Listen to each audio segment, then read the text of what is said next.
Only in the Philippines. Wow, Philippines. 1 year sa daycare. 1 year sa kinder. 6 years sa elementary. Wow. 4 years sa high school. Wow. 4 years sa K-12. Wow. 4 years sa college. Wow. Total 18 years schooling. Pag-apply ng trabaho, pagkatapos mag-aral. Requirements. Diploma. Hindi pa binigay. TOR.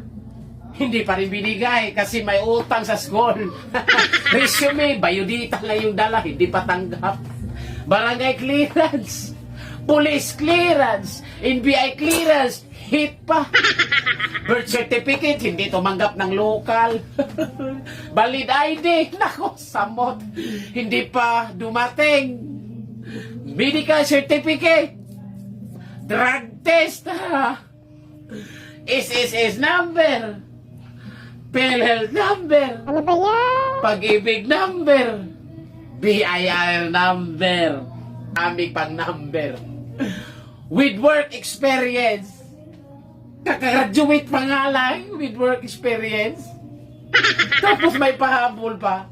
With pleasing personality. Nako, paano pagpangit ka? Di naman tayo Piolo Pascual. Sweldo 435 minimum wage earner si Boreta.